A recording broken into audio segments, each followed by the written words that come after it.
Welcome back viewers, आप सभी का स्वागत है मेरे यूट्यूब चैनल पर। कई लंबे टाइम बाद लगभग एक वर्ष हो गया है जब से मैं वीडियो नहीं डाला हूं। तो आज मैंने एक नया चैनल बनाया हुआ है और फिर वही शुरुआत जो मैंने उस समय भी की हुई थी। आप सभी के लिए एयरगन का प्यार और एयरगन सपोर्ट से रिलेटेड मेरे पास बहुत सारी इन्फॉर्मेशन है और काफ़ी सारा तजुर्बा है आप लोगों के लिए, मेरे बड़े भाई लोगों के लिए और छोटे भाई लोगों के लिए। और बड़े भाई लोगों का प्यार मेरे साथ, उनका तजुर्बा मेरे साथ। कहीं ना कहीं मैं वो सभी नॉलेज लेना और देना चाहता हूँ जो हमारे जो नए छोटे भाई लोग हैं उनको, जिनको आइडिया थोड़ा कम होता है इसके बारे में। तो उनके लिए यहाँ पर ये एयरगन वाला चैनल बनाया हुआ है ताकि आप लोगों के लिए बहुत सारी वीडियोस, बहुत सारी इन्फॉर्मेशन वाले वीडियोस लाता रहूँ। तो आज की इस वीडियो में आपको मैं बताने वाला हूँ ग्रुपिंग से रिलेटेड। तो आखिरकार क्यों हमारा अच्छा ग्रुपिंग नहीं आता है, क्या रीज़न होते हैं। देखिए, ग्रुपिंग के लिए कोई एक खास रीज़न नहीं है। यदि कोई एक खास रीज़न हो तो एक खास रीज़न बताएं, लेकिन यहाँ पर ग्रुपिंग के लिए 3-4 पॉइंट्स जो यहाँ पर हैं वो देखने वाले हैं, जो बहुत ज़्यादा इम्पोर्टेंट हैं। यदि ये 3-4 पॉइंट नहीं मिलाएंगे आप तो आपका ग्रुपिंग हमेशा गड़बड़ रहेगा। कंपनी क्लेम करती है कि हमारे 60 यार्ड, 50 यार्ड या 100 यार्ड तक एक्यूरेसी परफेक्ट हिट करता है, तो वाकई में वो करता है। 99 या 100% के बीच में 19-20 का फ़र्क होता है, माइनर वो भी नहीं होता एक हिसाब से, क्योंकि हम ऐसा समझते हैं कि हाँ हो सकता है 19-20 का फ़र्क। वो फ़र्क अब अपने यहाँ पर आते आते कैसे वो 19-20 का फ़र्क हो जाता है, वो 100 में 100 एक्यूरेसी क्यों नहीं आता है हमारा। तो उसके लिए आपको बता दें कि ये बहुत ही नेक्स्ट लेवल की और बहुत ही बारीकी वाली नॉलेज है। यदि आप 100% 100 में 100 टारगेट को हिट करना चाहते हैं, एक्यूरेसी बिल्कुल एकदम 100% चाहते हैं, आप चाहते हैं होलो पॉइंट में होलो पॉइंट लगे, पैलेट के ऊपर पैलेट लगे, इधर से उधर ना हो, तो इसके लिए कुछ आपको टिप्स और आपको कुछ ध्यान देने वाली बातें हैं जो आप सभी लोग माइंड आउट कर देते हैं, जिस वजह से कोई भी ये समझ नहीं पाया कि 100 में 100 ग्रुपिंग यहाँ पर होती है। तो आज की इस वीडियो में यदि जिस भी भाई का मेरे इस वीडियो के बाद ग्रुपिंग ना आए तो भाई वो मुझे कमेंट करे और मुझे बताए कि भाई ये दिक्कत है, और इतना आपका करने के बाद भी, आपकी सुनने के बाद भी मेरा ग्रुपिंग नहीं आया है, तो भाई कमेंट करके ज़रूर बता देना। मैं उस भाई के लिए सेपरेट अलग से कॉल करके ही बता दूंगा, या फिर कमेंट बॉक्स सेक्शन में भी आपको सजेस्ट मतलब इन्फॉर्मेशन दूंगा। तो बिना वक्त गवाए चलते हैं अपने टॉपिक की तरफ। तो आ जाते हैं हमारे कुछ गड़बड़ी जो हमारी एयरगन्स में होती हैं। अब देखिए, यदि आपका एयरगन न्यू है और यदि आपका ऐसे एयरगन नाइट्रो पिस्टन है, ठीक है, और ब्रेक बैरल है या फिर स्प्रिंगर है, ब्रेक बैरल है, तो इनमें आपका क्या क्या दिक्कत होता है, क्या मसला होता है जिस वजह से आपका ग्रुपिंग अच्छा नहीं होता है। कोई एक रीज़न नहीं है, मैं एक एक करके आपको 3-4 रीज़न बताता हूँ। आप इन रीजन्स को थोड़ा माइंड कर लीजिए, थोड़ा इनको नोट डाउन कर लीजिएगा और कहीं भी इनको प्रॉब्लम को सॉल्यूशन करने का फिक्स कीजिए। तो सबसे पहले देखते हैं स्प्रिंग पावर में गड़बड़ी। ठीक है, जब भी हमारी स्प्रिंग डाली जाती है एयरगन में, यदि हम पहले बात करते थे स्प्रिंगर के लिए, तो स्प्रिंगर में कई सारी एयरगन हैं, ठीक है।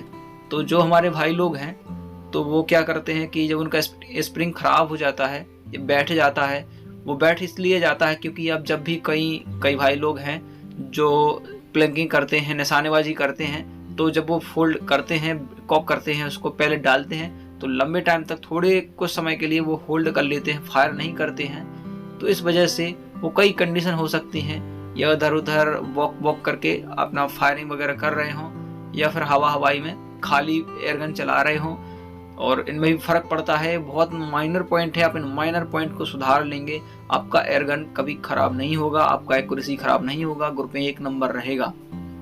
ठीक है, जब स्प्रिंग डाली जाती है तो दुकानदार क्या करते हैं कि उस स्प्रिंग को काट देते हैं बीच से। आपको मैं बताना चाहूँगा, जब भी आप नया स्प्रिंग देखेंगे तो इस किनारे से दूसरे किनारे पे जब कंपनी वाले आपको पैकिंग वाली स्प्रिंग देते हैं तो हल्का हल्का रफ रहता है, दोनों तरफ से यानी घिसा हुआ होता है, जिस वजह से वो पिस्टन में दिक्कत नहीं करता, बड़े ही इजीली वो आराम से सेट हो जाता है।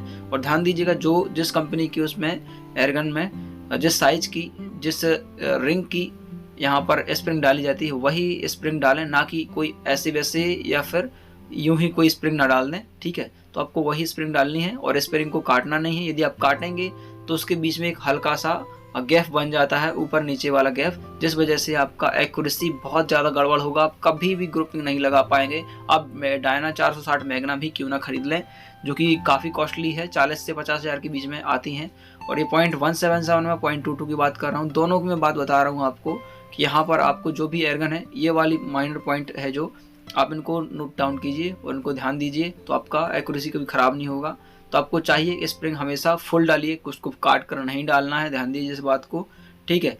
और आते हैं दूसरी बात की तरफ, हमारा जो पिस्टन है, ठीक है, उसमें कई बार होता है कि जो पिस्टन सील होती है, आप खाली फायर कर रहे हैं, ठीक है। यदि आपका लेदर पिस्टन सील है तो बहुत ही कम मात्रा में डैमेज होता है, और यदि आपका रबड़ पिस्टन सील है, ठीक है, आप उसको खाली फायर करेंगे तो एक्चुअली होता ये है, जब वो खाली फायर होता है तो वो पिस्टन, जो पिस्टन सील है, वो सील सीधा आगे जाके जहाँ पर एयर का छोटा सा होल होता है, वहाँ पर वो उस मेटल से टकरा जाता है, जिस वजह से वो डैमेज हो जाता है, क्योंकि अंदर बहुत पावर के साथ उसको लोड करके रखा जाता है सिस्टम के अंदर। और आप उसको खाली फायर करेंगे तो वो बगैर हवा के वैसे ही हालत होगी जैसे कि कोई खाली ट्रैक्टर में आप उसको रनवे पर दौड़ा रहे हो तो झटके ज़्यादा लगेंगे, यदि वो भरा होगा तो कम लगेंगे। सेम उसी तरीके से जब एयरगन के अंदर पैलेट्स होगा तो उसको फायर करेंगे तो उतनी आसानी से वह पिस्टन सामने वाली सरफेस को टकरा नहीं पाएगा, वो अपने पैलेट को धक्का देने के लिए फोर्स लगाएगा, जिस वजह से पिस्टन का जो सील होता है वो सेफ रहता है, ठीक है। और यदि इस पिस्टन का सील खराब हो जाएगा और डैमेज हो जाएगा तो वह हवा को 19-20 करेगा, डिस्टर्ब करेगा, जिस वजह से एक्यूरेसी नहीं आएगा। ध्यान दीजिए, जो आपके पास चीज़ें हैं, ठीक है, आप उनका प्रॉपर, बुरा ना मानिए, इज्जत से रखना बहुत ज़रूरी है। यदि उनको तरीके से नहीं रखा जाएगा तो वो कुछ भी चीज़ हो वो प्रॉपर काम नहीं करेगी, चाहे वो कोई भी वस्तु क्यों ना हो, ठीक है। इसके लिए सॉरी भाई लोग, हाँ। और फिर आते हैं ब्रेकिंग, जो हम अपनी एयरगन है, और वो नाइट्रो पिस्टन हो या गैस पिस्टन हो, मतलब या फिर नाइट्रो पिस्टन हो या स्प्रिंगर हो, जो उसको ब्रेक करते हैं, जो ब्रेक करने के बाद आप देखेंगे, जैसे हमने यहाँ से अपनी एयरगन है, हम इसको ऐसे ब्रेक कर लिया है, और आप देखेंगे थोड़ा ऐसे आगे मतलब लेफ्ट राइट हिलाएंगे तो इसको, तो हल्की सी यहाँ पर जो जॉइंटिंग है वहाँ पर लूज देखने को आपको मिल जाएगा, माइनर लूज मिल जाएगा देखने को, जिस वजह से भी आपकी एक्यूरेसी डिस्टर्ब होती है। तो आप उसको, जो नट होता है बगल से, आप उसको टाइट कर लीजिएगा, ठीक है। और जब भी आप एयरगन को कॉक करें, तोड़ें उसको, तो बड़े प्यार से आप ऐसे ऊपर बंद करें, ऐसा नहीं कि बहुत ज़ोर से झटके से बंद कर दिया, तो इससे आपका एयरगन ख़राब हो जाएगा, आप उससे एक्यूरेसी नहीं ले पाएंगे। आपकी जो कंपनी करती है क्लेम के ये 30 मीटर या 50 मीटर तक है, वो 30-50 मीटर तक ही परफेक्ट नहीं दे पाएगी, और फिर आप कहेंगे ये बहुत घटिया किस्म की है। बिगनर्स में बहुत ज़्यादा प्रॉब्लम होती है, मैं भी बिगनर रहा हूँ तो मुझे ये प्रॉब्लम रही है, तो जिस वजह से मैंने NX200 यहाँ पर 2 ख़राब कर दी हैं, जिसका कि बहुत सारे मैंने केसेस कर दिए उसके साथ, मैंने ख़राब हो चुकी है एक हिसाब से। और आ जाते हैं फिर अगले हमारे पॉइंट की तरफ। यहाँ पर हमारा जो क्लीनिंग का मेथड है, ठीक है, सबसे बड़ी पॉइंट वाली बात ये है कि हम लोग सोचते हैं कि भाई एयरगन के अंदर जो पैलेट डालने वाला सुराख होता है वो एकदम क्लीन तो है ही है, हम उसको खोल के देखते हैं, ऐसे रोशनी में करके देखते हैं, फिर भी हमें उसमें कोई, उसकी क्लीनिंग में कोई गड़बड़ी नहीं आती है नज़र। लेकिन सबसे बड़ी दिक्कत यही है कि वह क्लीन नहीं होती है। जब भी आपको यदि 100 में 100 एक्यूरेसी चाहिए है, आप छोटी सी ऑयल की डिब्बी डाल लीजिए, केरोसिन ऑयल की डिब्बी, ठीक है। और एक